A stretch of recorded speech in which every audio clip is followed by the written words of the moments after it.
Décalez tous vos rendez-vous pour aller regarder mes anciennes vidéos, vous mettrez un pouce bleu sur chacune d'entre elles, et vous vous abonnerez pour être sûr de ne rien rater des suivantes. Et tant que vous y êtes, allez manger ça. C'est tout.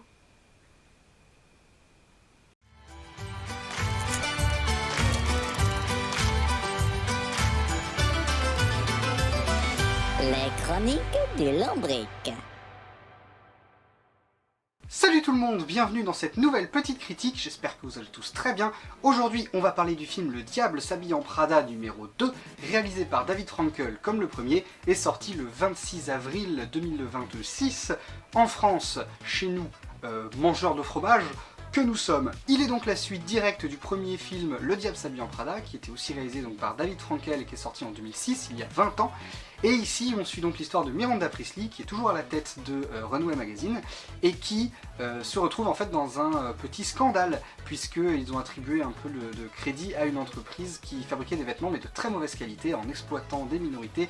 Que de belles choses! Et donc, pour se sortir un peu de ce mauvais pas, ils font appel à Andy Sachs, qui est maintenant devenue journaliste, une journaliste réputée et récompensée, afin de la mettre à la tête de, tout le département média, on va dire, et essayer de sortir un petit peu Runway de la merde et de sauver l'entreprise et le magazine. Moi j'aime bien le premier film, c'est un film qui mérite son statut de, je dirais, semi-culte, parce que c'est quand même un film que tout le monde n'a pas vu, notamment en France, beaucoup plus de gens l'ont vu aux États-Unis qu'en France, mais ça reste un film dont tout le monde a déjà entendu parler, c'est un film qui est connu, c'est pour ça que c'est un film, je dirais, semi-culte, et que j'aime bien, il est vraiment chouette, pourtant, bon là ça fait un peu exception, c'est une veste qui habille.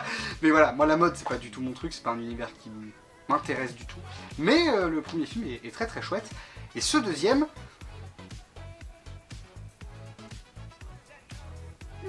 déjà le premier film c'est pas un film qui appelle à une suite, déjà l'histoire est bouclée, il n'y a pas de souci, mais quasiment tous les films du monde n'appellent pas à une suite, donc j'étais intéressé de voir un peu où est-ce que ça allait aller, et effectivement il y a des trucs qui sont très intéressants, notamment autour du personnage de Miranda elle-même, qui du coup se retrouve un petit peu, elle est un petit peu renversée de son piédestal au sein de l'entreprise en termes d'image, on va dire, parce que toutes ces méthodes horribles de jeter son manteau sur ses assistantes, être odieuse avec tout le monde, tout ça, en 2026 les mœurs sont un peu évoluées, donc ça passe plus. Du coup on explique qu'il y a eu des plaintes, tout ça, et que du coup elle doit faire attention à comment elle parle, elle doit être nickel en permanence, tout ça, donc voilà, il y a un côté un petit peu intéressant à voir comment le magazine Runway s'est un peu adapté aussi au monde moderne, vu que quasiment plus personne achète le magazine en format papier, c'est principalement des gens qui le regardent en ligne, qui lisent des articles et tout ça.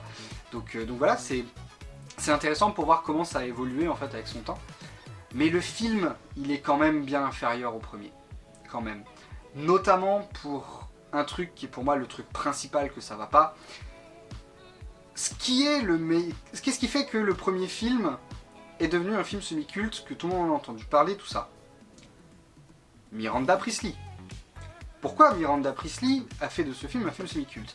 Parce que c'est un personnage qui est très caractérisé, qui est très mystérieux, qui est absolument odieuse, ça je pense qu'on est tous d'accord là-dessus, mais ouais, qui a un charisme fou, mais elle est strip en même temps. Excusez-moi, mais niveau charisme, ça en jette. Donc ouais, charisme de fou, quand même une dose de mystère. On sait pas trop, on sait relativement peu au final à son sujet dans le premier film. Et le fait d'être toujours du point de vue de Andy, ça fait que on voit toujours Miranda comme les autres la voient. C'est-à-dire que dans son espèce de grosse carapace de femme très dure, qui méprise presque tout le monde, qui tout ça. Et la seule scène justement dans le premier film où on la voit briser un peu cette carapace, je craque mes doigts, oui, parce que j'en ai plus rien à faire, mais donc où on la voit briser cette carapace et parler un peu de son divorce, tout ça, c'est une des scènes les plus marquantes du film, justement parce que cette icône est faillible, est un être humain. Là, elle est trop faillible. Le film est du point de vue de Andy et de Miranda. Donc il y a plusieurs moments où on suit Miranda dans sa vie de tous les jours. Et des conversations qu'elle a avec son mari, et tout ça. Et du coup, on la voit beaucoup plus dans des environnements où sa carapace est brisée, on va dire. Et du coup, on n'a tellement pas la sensation de voir la Miranda Priestly. Parce que qu'elle ait évolué, c'est normal, et c'est même très bien, il le fallait. Voilà, qu'elle s'adapte aux mœurs de l'époque, qu'il y a tout ça, que du coup elle est un peu perdue sa super, qu'elle doit être un peu plus ouverte, on va dire. C'est très bien. Mais le problème, c'est vraiment qu'on soit passé de son point de vue aussi, quoi. Parce que du coup, le film essaye beaucoup de la démystifier. Il y a tout un des messages du film, c'est oui, il n'y a pas d'icône, tout le monde est des êtres humains. Il y a un moment, il y a tout un parallèle avec Jésus sur la scène, donc le tableau de Vinci, où il y a littéralement un plan où on voit, où tu as Miranda Priestly qui dit oui, le peintre ne l'a pas fait avec une auréole, puisque le peintre voulait montrer qu'avant tout c'est un être humain, qu'il est faillible, qu'il n'est pas un dieu au-dessus de tout le monde, quoi. Et il y a un moment où il y a vraiment, t'as un plan sur le tableau de la scène, la caméra baisse et t'as Miranda Priestly sur une table dans l'exacte même position. C'est bon, on a compris un petit peu le message. T'essaies de démystifier l'icône, d'accord, mais c'était peut-être trop démystifié parce que du coup le personnage est vraiment plus du tout le même. Mais donc oui, il y a toujours son charisme, mais du coup le côté mystère, plus du tout. Là on a tous les tenants et les aboutissants, on l'a su dans sa vie de tous les jours, donc vraiment voilà. Et même en termes de la femme extrêmement froide qu'elle est censée être, bah même quand elle est avec les autres au final, alors je veux bien qu'elle soit dans une mauvaise passe, on va dire, et que du coup elle soit plus aussi heureuse qu'avant dans son travail, dans tout ça, que du coup elle soit obligée d'être bridée, d'être machin et de se comporter mieux. Mais bon, dans le premier film on nous dit que la seule fois où on l'a vu sourire c'était à un défilé en 2002 et que tout le monde s'en souvient encore. Là, la première scène où on la voit, elle sourit à absolument tout le monde de toutes ses dents. Il y a plusieurs moments où elle sourit à Andy, où elle machin. Enfin, c'est voilà, je sais pas, il y a qu'elle ait évolué, qu'elle ait changé, qu'elle ait perdu de sa superbe et qu'elle soit tombée un peu de son piédestal au sein de Runway. C'est très bien et c'est une évolution de personnage qui est intéressante, qui est de voir comment Miranda Priestly gère tout ça. C'est hyper chouette, mais c'est trop de son point de vue.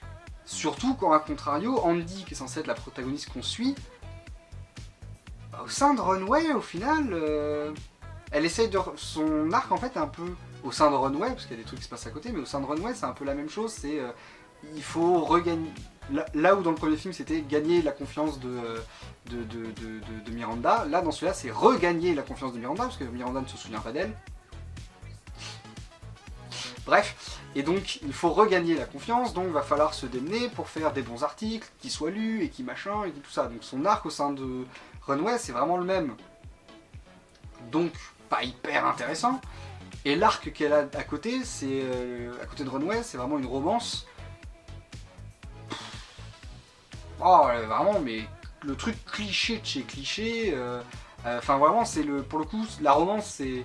Bon, ça fonctionne, c'est mignon tout plein.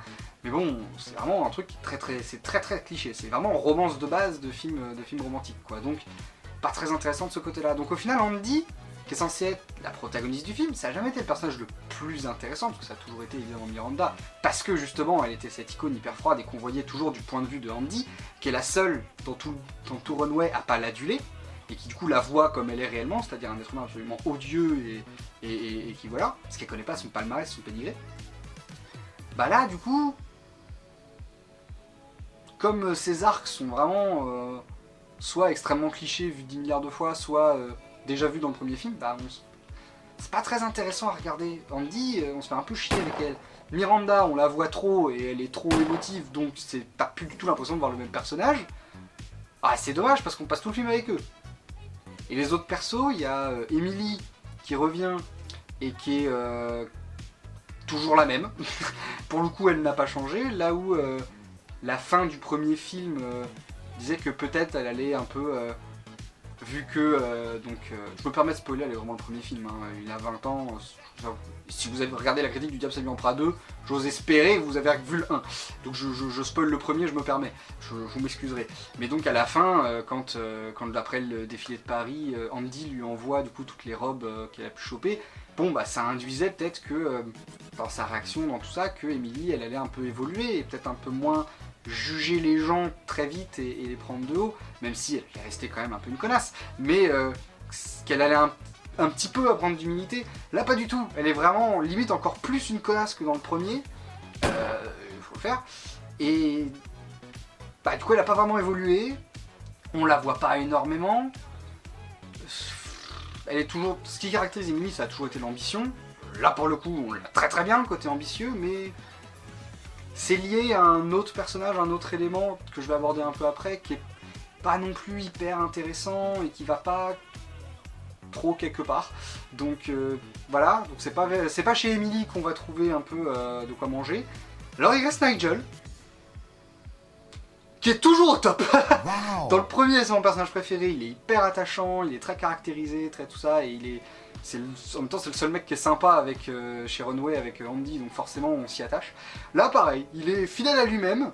Bon, c'est un peu surprenant qu'il soit encore chez Runway 20 ans après, sachant tout ce qui s'est passé dans le premier film, mais bon, à la limite je peux accepter. Et voilà, lui pour le coup, il a une évolution qui est prévisible mais sympathique. Il est toujours fidèle à lui-même, mais c'est très bien, c'est très cool, et voilà. Nigel, je t'adore mec. Voilà. Mais du coup, c'est quand même un personnage secondaire, donc c'est pas de lui qu'on voit l'histoire, c'est pas lui qu'on suit l'histoire, c'est secondaire quoi. Mais vous me direz, qu'en est-il des nouveaux personnages? Parce qu'il y en a forcément des nouveaux qui sont là, qui gravitent autour. Il y a la nouvelle assistante de Miranda qui est Emily, du premier film.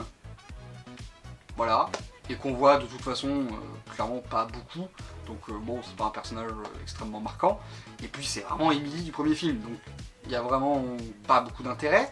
Il y a Lucy Liu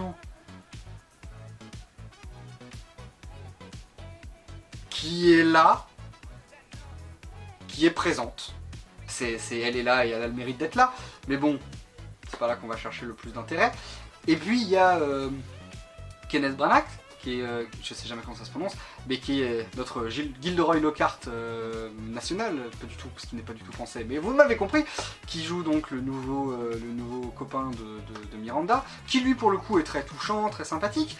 Il est vraiment hyper sympa, hyper chouette, il est à tchatch, enfin il est cool, mais bon, comme à chaque fois qu'on le voit, c'est des scènes où du coup Miranda Priestly est dans son quotidien, donc est beaucoup plus libérée, machin, bah du coup, il est dans la scène où t'as pas l'impression de voir Miranda Priestly et du coup c'est pas bien, donc c'est plus un mauvais point. Alors que le personnage est très chouette et qu'il est très sympathique. Qu'est-ce que je vous dise? Et le dernier, c'est B.J. Novak, Ryan de The Office. I'm keeping a list of everyone who wrongs me, so when I'm back on top, they'll be sorry. Qui a pris cher quand même depuis The Office. Mais B.J. Novak qui fait figure plus ou moins de nouvel antagoniste dans le film. Bah, il va un peu nulle part au final, c'est... La situation avec lui, c'est le truc un peu cliché de... c'est pas vraiment un spoil parce que c'est dans vraiment le premier tiers du film, quoi. C'est vraiment les enjeux de base du film, mais du coup un des trucs qui pourrait sauver Runway c'est de se faire racheter tout ça, et vu que c'est lui qui est un peu à la tête de... il est à la tête de l'entreprise qui possède plein d'entreprises dont Runway. Et du coup, c'est vraiment le big boss de chez Big Boss. Et c'est le mec qui en a un peu rien à foutre de la mode, qui a fait école de commerce, qui aime bien la tunasse, et qui du coup voit un peu que les profits. Alors c'est un type de personnage et de trucs qu'on a déjà vu plein de fois. Pareil, ça révolutionne pas l'histoire du cinéma, hein, globalement, ce genre de personnage. Mais du coup, bah... c'est réglé très vite en fait, la situation avec lui. Pas en termes de durée de film, genre en mode c'est pas au milieu du film c'est réglé, mais en mode ouais c'est... En fait comme le mec en a vraiment rien à foutre de Runway, mais dans le sens, pas genre rien à foutre en mode méprisant, juste rien à foutre en mode osef, bah du coup quand on le voit, bah on est un peu osef de lui aussi, et du coup il se passe pas grand chose aussi de son point de vue par rapport à lui. On ressent pas vraiment une menace pour Runway, je trouve, par rapport à ça. On la ressent beaucoup plus avec le côté scandale et tout ça. Avec ça, on ressent pas trop de menace pour le magazine. Et puis, c'est réglé très vite à la fin. Et du coup, bah... Et de manière vraiment, on s'en bat les couilles. Littéralement, genre, littéralement, Osef, je m'en bats les couilles. Donc du coup, celui qui est censé faire figure un peu d'antagoniste, il est au final très plat et assez décevant. Donc bah globalement... On navigue un peu avec cet ensemble de personnages que soit on s'en fout, soit c'est des copies du premier film, soit c'est des ratés du premier film. Donc c'est pas ça qui sauve le truc, alors que c'est des trucs principaux quoi d'un film comme ça, donc c'est un petit peu dommage. Un autre truc qui est un petit peu très chiant, c'est que le film souffre de nostalgie aiguë. Ça veut dire qu'il ne peut pas s'empêcher de faire référence au premier film. Mais c'est-à-dire que c'est vraiment à la méthode Star Wars. C'est-à-dire que le film, l'histoire racontée dans le film est différente, même si encore une fois on suit encore Andy qui revient dans Runway, qui découvre Runway, parce que du coup dans ces nouveaux il y a beaucoup de choses qui ont changé, donc qui découvre Runway et qui doit se faire accepter par Miranda Priestly, donc ça pour ça c'est un peu la même chose, mais c'est vraiment, on va refaire des scènes entières du premier film. Commencer le film par le même plan que le premier, c'est-à-dire Andy qui enlève la buée de son miroir et qui se lave les dents avec sa brosse à dents électrique, suivi d'un plan sur le pont, sur un pont avec le titre. C'est un clin d'œil sympa, on accepte, il n'y a pas de souci. Mais bon, après t'as vraiment les mêmes scènes quoi, t'as la scène avec les amis d'Andy qui trinquent à Aube au travail, qui nous fait au travail qui paie le loyer. Voilà, ensuite retrouve avec Nigel où c'est en mode Nigel, ah bah je vais te relooker parce que quand même tu t'habilles toujours comme une merde. Et puis on va aller à la cafette et oh tu te souviens quand tu mangeais de la soupe de maïs, c'était génial quand même dans le premier film. Enfin bref, et il y a beaucoup de choses comme ça qui font référence ou des scènes qui sont reproduites pour faire allusion au premier film. C'est un petit peu relou. T'as envie un peu de secouer le film en mode allez, détache-toi, faire des petites références de temps en temps, tout ça, c'est une suite donc c'est normal. Mais t'es pas obligé de refaire les mêmes scènes quoi, c'est vraiment... C'est la nostalgie aiguë, c'est de plus en plus répandu dans les sagas et dans les suites, voilà. Attention, hein, traitez-vous, trouvez un vaccin, un truc, parce que ça commence à être un petit peu relux. Même dans la réalisation, tout est fait pour évoquer le premier film, c'est-à-dire que bon, la réalisation est assez classique, on va dire. Il y a assez peu de moments qui vraiment essaient de prendre le parti de s'envoler, de proposer des trucs hyper giga créatifs, mais ça fonctionne bien. Mais quand ça essaie de proposer des trucs un petit peu créatifs, justement, il y en a où ça fonctionne, ça fonctionne plutôt bien, notamment le dernier plan du film, le plan de fin, où pour le coup c'est vraiment, il est pour le coup vraiment très cool et très bien fait, il clôture très bien le film, il est très chouette. Mais bon bah, un des trucs, une des meilleures scènes du premier film, c'est la scène où on suivait Andy qui allait chez Runway, et à chaque fois qu'un truc passait devant la caméra, elle changeait de tenue. Mais du coup tout donnait l'impression d'être filmé en plan séquence pour montrer un peu aussi le quotidien de, bon voilà, tous les jours elle fait ça, et montrer toutes les tenues pour montrer, oh mon dieu regardez elle s'habille bien maintenant. Et du coup voilà, mais c'était un truc qui était assez original, qui était très cool, qui était créatif, qui est tout ça. Bah là, ils nous refont, comme je disais que tout voilà, c'est fait pour réévoquer le premier film, ils nous refont le coup justement de cette séquence là en faux plan séquence du coup, où dès qu'un truc passe devant la caméra, la tenue change ou machin, sauf que là des fois c'est genre l'endroit qui change, et la caméra est un peu plus, elle suit pas juste le personnage, il y a des moments où ça nous perd un peu plus dans l'espace, genre il y a la caméra elle va de gauche à droite, et puis elle passe sur un, comment dire, sur un mur, qui du coup met l'écran en noir, et après en fait l'image va arriver d'en bas, et va monter de bas en haut, et avec le mouvement de caméra on comprend qu'en fait le noir là c'était le toit d'une voiture, on voit les personnages sortir. Donc il y a une tentative d'essayer de faire un peu un truc créatif et qui change un peu la recette, ce qui est cool, mais c'est quand même la séquence du premier film quoi, c'est quand même, on suit les personnages qui changent de tenue à chaque fois qu'un truc passe devant la cam. Même si ça essaie d'être filmé un peu plus différemment et de prendre des trucs et d'être un peu créatif dans certaines transitions dans ces trucs là, ce qui est très très bien, ça reste quand même, c'est un peu gâché par le fait que c'est une scène qu'on a déjà vue dans le premier film quoi. Il y a tout le moment où Miranda demande quelque chose d'absolument impossible à faire, dans le premier film c'est avoir le manuscrit du prochain Harry Potter, et où tu vas voir Andy user de ses contacts et de ses machins et de ses relations pour essayer de trouver le truc impossible et le ramener pour gagner un peu commencer à gagner les faveurs de Miranda, tout ça. Sauf que là c'est presque un peu trop facile je trouve dans celui-là par rapport au premier, mais voilà, il y a vraiment des scènes copier-coller, c'est un peu dommage quoi. Tu sens que toutes les scènes un peu cultes, ils ont voulu les refaire, mais du coup ça enlève un peu de l'âme aussi de la suite et de la nouveauté quoi. C'est un peu dommage. Voilà, il y a des bonnes idées, il y a des bons trucs, les tenues, il y en a qui sont très bien, il y en a qui sont un peu plus surprenantes. Je ne suis pas du monde de la mode, donc évidemment les costumes sont très réussis encore une fois. En même temps pour un film comme ça, on est en droit de s'y attendre. Pareil, un truc aussi qui... il y a beaucoup de caméos de célébrités du monde de la mode et pas que. Et en soi, c'est pas un mal en soi. Je veux dire, dans le premier film, il y avait aussi quelques caméos comme ça. Je crois que c'était Valentino qui apparaissait dans le premier film, tout ça. Mais là, il y en a un peu trop dans celui-là. littéralement, quand tu vois le générique de fin, c'est vraiment, t'as tous les acteurs, et après dans leur propre rôle, et t'as une liste immense de gens qui sont venus jouer leur propre rôle. C'est terrifiant. Il y en a peut-être un peu trop, quoi. Du coup, ça fait... le film, il fait un peu genre name drop. Genre, vous avez vu, on a celui-là, et je connais lui aussi, et lui il est très cool aussi, et je le connais. Ah mais lui, mais c'est un super pote, il est génial, et elle, oh ben elle, on la connaît, mais évidemment, j'étais témoin à son mariage. Enfin c'est vraiment, le film c'est un peu le mec qui se vante de connaître plein de monde hyper connu pour se donner de l'importance.